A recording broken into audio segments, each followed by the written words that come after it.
Токмок шаарындагы сүт азыктарын даярдоочу ишкана дагы бир өндүрүш линиясын ишке киргизди. Өзүңүздөр көрүп тургандай, бул жерде эң жогорку сапаттагы каймактар, сүттөр жана кам каймактар таңакталып чыгарат. Эгерде мурда ишканада жалпы жонунан 500дөн ашык адам эмгектене турган болсо, жаңы өндүрүштүн ишке кириши менен дагы 40 кошумча жумуш орундугу түзүлдү.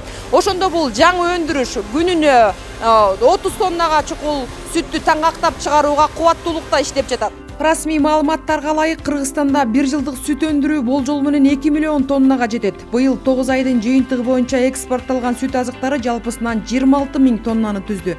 Көрсөткүч өткөн жылдын ушул мезгилинин аралыгына салыштырмалуу 4 000 тоннага көп. Сүт азыктары экспортко негизинен Казакстанга жөнөтүлдү. Эки өлкө ортосундагы өз ара сооданын көлөмү жыл сайын өсүүдө. Акыркы 3 жылдагы көрсөткүчкө сара эсеп салсак, соода жүгүртүү 38%га жогорулаган. Ошол эле учурда мамлекет башчылары тарабынан 2030 жылга чейин өз ара сооданын көлөмүн 3 миллиард долларга чейин жеткирүү максаты бар. Апта аралыгында Кыргыз-Казак өкмөттөр аралык кеңешинин жыйынында министрлер кабинетинин төрагасы Акылбек Жапаров белгилегендей, бул максаттарды ишке ашыруу үчүн өнөр жай кооперациясында жаңы мүмкүнчүлүктөрдү ачуу, электрондук коммерцияны түзүү, өз ара пайдалуу инвестициялык долбоорлорду ишке киргизүү, эң башкысы товарлардын эркин өтүүсү үчүн Кыргыз-Казак чек арасында туруктуу кырдаал сакталууга тийиш. Бул өнүттү биздин мамлекеттердин чек арасында индустриялык соода логистикалык комплексин, таш көмүрдөгү ферросплав заводун, күн электр станцияларын, Алматы областында жер жемиштерди сактоого соода логистикалык кампаны куруу, ошондой эле Кичи Капка, Бес Агаш жана Камышановко ак суу өткөрүү пункттарынын ишин жандандыруу сыяктуу долбоорлорду ишке ашыруу боюнча жакшы ой пикирлер менен бөлүштүк. Бир катар тапшырмалар берилди. Кыргыз тарабы боордош Казак тарабы менен конструктивдүү диалогго, актуалдуу маселелерди илгерилетүүгө, ошондой эле биргелешкен өз ара пайдалуу долбоорлорду ишке ашырууга ар дайым ачык жана даяр. Казакстандын премьер-министри Олжас Бектенов эки элди достук байланыштар, жалпы маданият жана тил, ошондой эле бир түрк тарыхы терең тамыр жайгандыгын, азыркы учурда дагы эки өлкөнүн өкмөттөрү жетишилген макулдашууларды жогорку деңгээлде ишке ашыруунун үстүндө жигердүү иштеп жатканын белгиледи. Сауда көлемін арттыруу үчүн жеткизилетін товарлар мен қызметтердің номенклатурасын кеңейтип, тикелей искерлик байланыстарды орнатуу керек. Казакстан мен Кыргызстан шекарасында индустриалдык сауда, логистикалык кешен салуу, өз ара сауданы дамытууга элөөлүү серпин беретін жобалардын бири болууга тийиз. Осы жоба аясында Алатау өңүрлүк индустриалды аймагы курулду, жер учаскелери бөлүнүп, тиісті келісимге кол коюлду. Инвестициялык байланыстар да орнуктуу дамып келеді. Кыргыз-Казак мамилелери бүгүнкү күндө өнүгүүнү жана кеңейүүнү улантууда. Эки тараптуу мамилелердин оң динамикасынын жогорулашы байкалууда. Ал жаңы сапаттык деңгээлге дагы көтөрүлүүдө. Акыркы 3 жылда эки мамлекеттин расмий өкүлдөрүнүн ар кандай деңгээлдеги жолугушууларынын саны байкалаарлык көбөйдү. Ал арада институционалдык деңгээлде мамлекеттердин ортосундагы өз ара аракеттенүүнүн дагы кеңейиши байкалууда. Негизи эле бизде азыркы учурда эки мамлекетибиздин ортобузда өтө чоң биргелешкен жакшы проекттер бар, стратегиялык проекттер бар. Бул Алматы Ысык-Көл жолу. Бул Алматы Ысык-Көл жолун акыркы кыска убакыттын ичинде курууга бүгүн чечимдер болду. Эми азыр андан ары иштеп чыгууга тапшырмалар берилди. Андан сырткары негизи айта келгенде Алматы Ысык-Көл жолу бул мындай прорывной, прогрессивдүү иштердин бири болуп эсептелинет жана чоң проекттердин бири болуп эсептелинет. Андан сырткары өткөрмө пункттары боюнча проекттер бар. Аларды жакын аранын ичинде реконструкция кылып, кээ бирөөсүн эми ачууга 15 январга чейин ачууга тапшырма беришти. Эки өлкөнүн мамилесиндеги негизги өзгөрүүлөрдүн бири Кыргызстан менен Казакстандын ортосундагы атаандаштыкка эмес, өз ара аракеттенүүгө жана кызматташууга артыкчылык берүү болуп саналат. Биздин экономикалар атаандашпай, бири-бирин толуктап турат.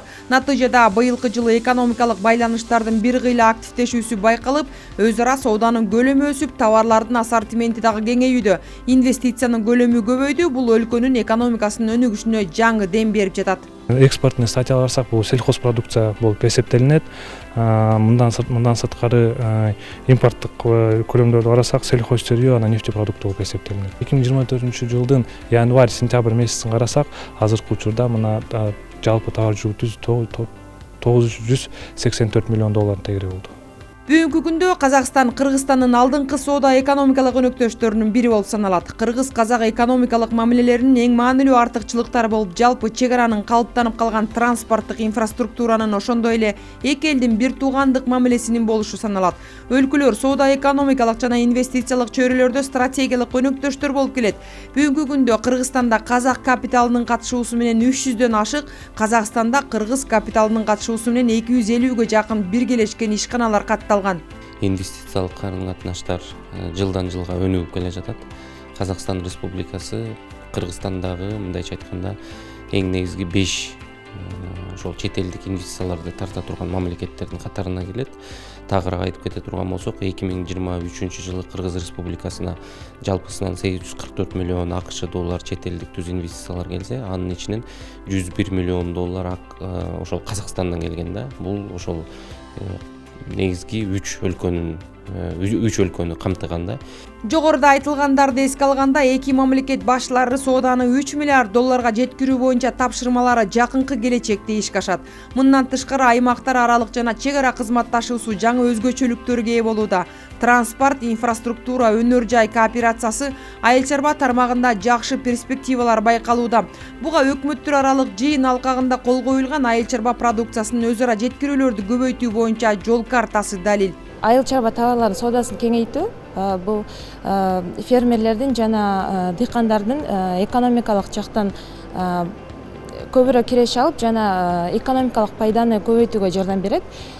Бул ошондой эле айыл чарба продукцияларын өз ара товары кеңейтилген сайын бул мамлекеттерди айыл чарба товарын өндүрүүгө жаңы жана жакшыртуу стандарттарды киргизүүгө мажбур кылат.